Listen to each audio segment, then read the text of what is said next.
देखिए, आम आदमी पार्टी के लोग सुबेरे से झूठ बोल रहे हैं। गृह मंत्री जी ने भी स्पष्ट किया है। अगर है तो आप वो दिखाइए ऑर्डर जिसमें कहा गया हो कि सत्येंद्र जैन के खिलाफ केस इज डिसमिस्ड। क्या ऐसा कोई है ऑर्डर जिसमें कहा गया केस इज डिसमिस्ड, केस निरस्त हो गया, खारिज हो गया? इसीलिए और मुझे और अधिक आश्चर्य क्यों होता है ऐश्वर्य जी, ये वो पार्टी है जो कहती थी आरोप लगते ही इस्तीफा होना चाहिए। केजरीवाल जी का वीडियो याद करिए, आरोप लगते ही इस्तीफा, जांच तो बाद में होनी चाहिए। और तो और जिस नेता पे आरोप भी नहीं था, सोनिया गांधी जी पे उस समय तक कोई आरोप नहीं था, इनका वीडियो अवेलेबल है, बुलाओ सोनिया गांधी को और एक बार जेल में डालो, 2 दिन के अंदर पूछताछ करो, सबका सब निकल के आ जाएगा। मेरे भाई क्या हो गया? और अब मुझे तो ये समझ में नहीं आता, आम आदमी पार्टी अपने अंदर भी अलग अलग रूल लागू करती है। उसी घोटाले के आरोप में मनीष सिसोदिया जेल गए तो उप मुख्यमंत्री थे, उनसे इस्तीफा ले लिया। और उसी घोटाले के आरोप में जब केजरीवाल जेल गए तो उन्होंने इस्तीफा नहीं दिया भाई। उप मुख्यमंत्री के लिए नियम कुछ और मुख्यमंत्री के लिए नियम कुछ और याद करिए ये पार्टी क्या कहती थी, right to reject, right to recall. यानी जैसे ही अगर आरोप लग जाए तो जनता ने कर लिया रिकॉल चाहिए, right to reject, right to recall मुझे चाहिए। जन लोकपाल, वो टोपी कहां गई मेरे भाई? और टोपी ऐसी पहनाई जनता को कि सरकार तो छोड़िए, पंजाब में आज नहीं है लोकपाल और दिल्ली में कहते हैं एसीबी इन्होंने ले ली। मगर मैं पूछना चाहता हूं मेरे भाई, आपकी पार्टी में एक लोकपाल आपने नियुक्त किया था, उनका नाम था एडमिरल रामदास, भारत की सेना के पूर्व एडमिरल थे। जैसे लगा कि वो कुछ इधर उधर कर सकते, फेंका दिए उनको।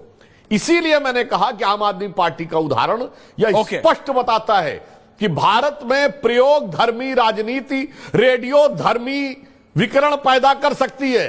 Professor Pasha, no scope of experimental politics, it can be very detrimental. तो इसलिए आज की जो स्थिति है, हम सिर्फ एक सिंपल सी बात कहना चाहते हैं। 130वें संशोधन पे जहां हमारे प्रबुद्ध लोग बैठे, एक लाइन में सिर्फ बता देंगे। देखिए साहब, इसके बारे में संविधान में नहीं लिखा था एक विधायक और सांसद जेल में रहेगा तो बगैर कोर्ट की जमानत के वो विधानसभा या लोकसभा की कार्रवाई में भाग नहीं ले सकता। आज 2 सांसद जेल में हैं, अमरपाल सिंह और इंजीनियर रशीद।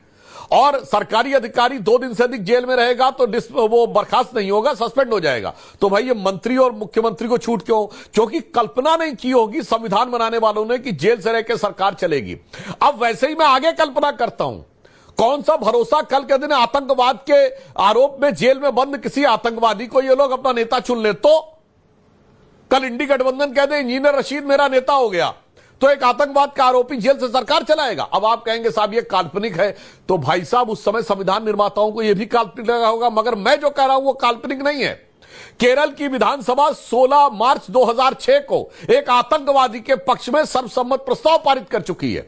1998 कोयंबटूर हमलों के मुख्य आरोपी अब्दुल नसीर मदनी जो तमिलनाडु की जेल में था, उसके लिए केरल विधानसभा ने सर्वसम्मत प्रस्ताव पारित किया। 140 के 140 विधायकों ने, सारे कम्युनिस्ट, सारे कांग्रेस, अगेन मैं कह रहा हूं all Congress MLA, all communist MLAs have passed unanimous resolution कि मदनी को छोड़ दिया जाए जो आरोप आतंकवाद के आरोप में जेल में था। कौन सा भरोसा कल के दिन आप प्रस्ताव पारित करके उसको नेता मान ले तो